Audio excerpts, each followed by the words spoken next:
Hello everyone, सभी का स्वागत है एक बार फिर से मेरे यूट्यूब चैनल एजुकेटिंग पॉइंट पे। बच्चों, हमने जब अपनी पिछली कक्षा में कक्षा 8वीं की पाठ्य पुस्तक बसंत से पाठ पढ़ा था और आज फिर से मैं कक्षा 9 का चैप्टर लेके आई हूँ और आज हम काव्यखंड कर रहे हैं और आज हम रैदास जी के दोहे पढ़ेंगे। और ये जो रैदास जी है वो 2 पद लिए गए हैं। पहले पद में कवि ने भक्त की उस अवस्था का वर्णन किया है जब भक्त पर अपने आराध्य की भक्ति का रंग पूरी तरह से चढ़ जाता है। कवि का कहने का अभिप्राय यही है कि एक बार जब भगवान की भक्ति का रंग भक्त पे चढ़ जाता है तो भक्त को भगवान की भक्ति से दूर करना असंभव है। तो आज हम उसी के बारे में पढ़ेंगे, रैदास जी के दोहे। तो जो हमारा है पहला दोहा है वो इस प्रकार है। अब कैसे छूटे राम नाम रट लागी, प्रभु जी तुम चंदन हम पानी, जाकी अंग अंग बास समानी। प्रभु जी तुम घन बन हम मोरा, जैसे चितवन चंद चकोरा। प्रभु जी तुम दीपक हम बाती, जाकी ज्योति बरे दिन राती। प्रभु जी तुम मोती हम धागा, जैसे सोनई मिलत सुहागा।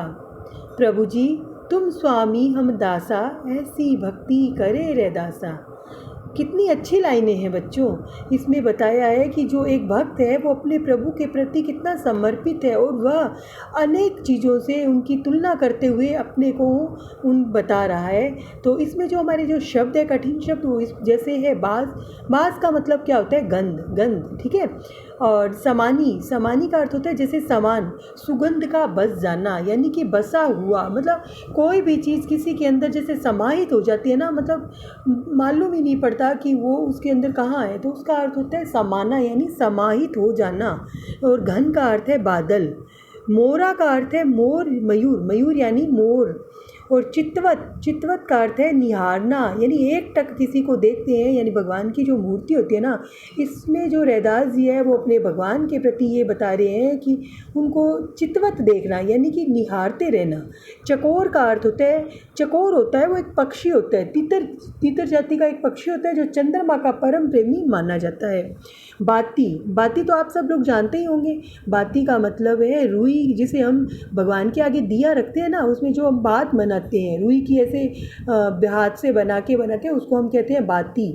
ज्योति का अर्थ होता है मतलब दीपक, जैसे हम भगवान के आगे जो दिया जलाते हैं ना, उसको हम ज्योति बोलते हैं। बरे का मतलब क्या होता है? बढ़ाना, यानी जलना। ज्योति जैसे वो दिया होता रहता है, जलती रहती है, उसका मतलब होता है बरे। रात्रि का मतलब होता है रात, ये तो सभी को पता ही है। सुहागा बच्चों, जो सोना होता है ना, उसको शुद्ध करने के लिए प्रयोग करने वाला एक द्रव्य होता है, क्षार द्रव्य, उसको हम सुहागा बोलते हैं। दासा यानी दास, सेवक। तो अभी हम पद की व्याख्या कर रहे हैं। जो ये पद है ना, उसमें जो कवि है वो भक्त की उस अवस्था का वर्णन कर रहा है जब भक्त पर अपने आराध्य की भक्ति का रंग पूरी तरह से चढ़ जाता है। समझ रहे हैं ना? मतलब एक जो भक्त है ना, वो भगवान की भक्ति में इस तरह लीन हो जाता है कि उसको आर पार कुछ नहीं दिखता, उसको चारों तरफ सभी में भगवान ही नज़र आते हैं। तो मतलब इसका इन लाइनों का अर्थ ऐसे है कि जो हमारी पहली लाइन थी वो इस प्रकार है। अब कैसे छूटे राम नाम रट लागी, प्रभु जी तुम चंदन हम पानी, जाकी अंग अंग बास समानी।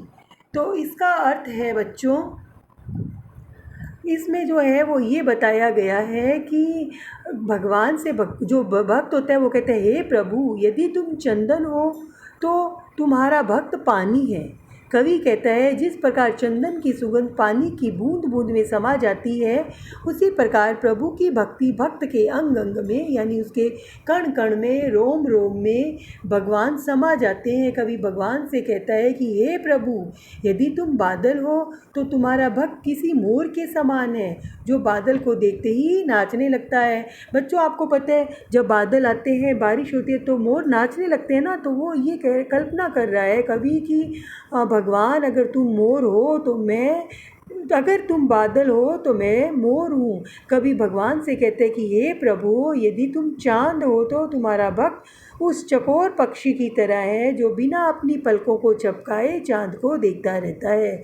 बच्चों, मैंने अभी आपको बताया था कि चकोर का अर्थ क्या होता है। एक पक्षी होता है जो चाँद को देखता निहारता रहता है, एकटक मतलब एकटक निहारना।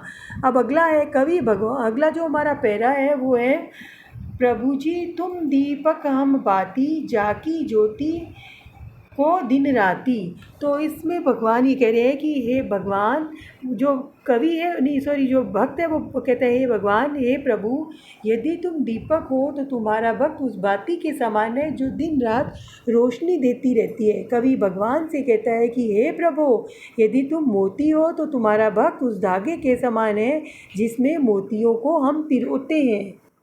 और जो अगला हमारी लाइन है उसका, जैसे अगली जो लाइनें हैं वो है, प्रभु जी तुम स्वामी हम दासा, ऐसी भक्ति करे रे दासा।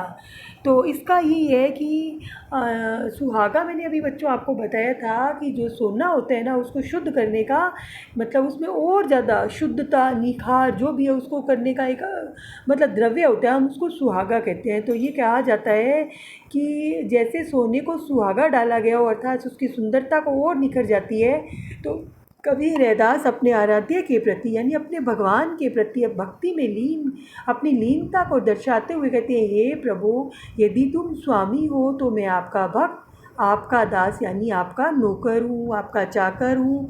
तो ये रैदास अपनी भगवान के प्रति अपनी भक्ति को दर्शा रहे हैं। अब हमारा जो अगला है, हमारी जो लाइनें हैं वो इस प्रकार है बच्चों, ऐसी लाल तुझ बिनु कौन करे, गरीब निवाजू गुइस्या मेरा माथे छत्रु धरे, जाकी श्रोती जगत कऊ लागे ता, पर तू ही डरे, नीचो ऊंच करे मेरा गोविंदु, काहे तू न डरे, नाम देव कबीरु त्रिलोचनु सदना सेनु तरे, कवि रविदासु सुनरु सतहु हरिजू ते संभरे। तो बच्चों इसका जो अर्थ है, पहले हम इसके कठिन शब्द कर लेते हैं। तो जो लाल है, लाल यानी स्वामी, कौन का मतलब होता है कौन, गरीब निमाजू यानी दीन दुखियों पे दया करने वाला, गुसैया यानी स्वामी, गोसाई यानी भगवान स्वामी जिसको हम गुसैया कहते हैं, माथे छत्रु धरे यानी कि मस्तक पर मुकुट धारण करने वाला, श्रोती, श्रोती का मतलब होता है छुआछूत, छुआछूत अस्पृश्यता, छुआछूत अस्पृश्यता का अर्थ होता है कि जो जिनसे हम थोड़ा सा जो नीची जाति आए होते हैं उनसे हम छुआछूत यानी किसी से रखते हैं उसको हम अस्पृश्यता कहते हैं। जगत को लागे यानी संसार के लोगों को लगती है, जगत यानी संसार, तापर तू ही डरे, उन पर द्रवित होना यानी उन पर पिघल जाना मतलब उनको अपना सब कुछ सौंप देना, नीचो ऊंच करे यानी नीचे को भी ऊंची पदवी प्रदान करना। नामदेव महाराष्ट्र के एक संत थे, उनका नाम है नामदेव और उन्होंने मराठी और हिंदी दोनों भाषाओं में रचना की है। त्रिलोचनु, त्रिलोचन, इसका क्या होता है, ये प्रसिद्ध वैष्णव आचार्य है जो ज्ञानदेव और नामदेव के गुरु थे। संदना, ये भी एक संत थे जो नामदेव के समकालीन माने जाते हैं। और सेनु, ये भी एक प्रसिद्ध संत थे, आदि गुरु ग्रंथ साहिब में इनकी जो कविताएं हैं वो संग्रहित है। हरि जीव यानी हरि जी से, और संबे सरे, सब कुछ संभव हो जाता है।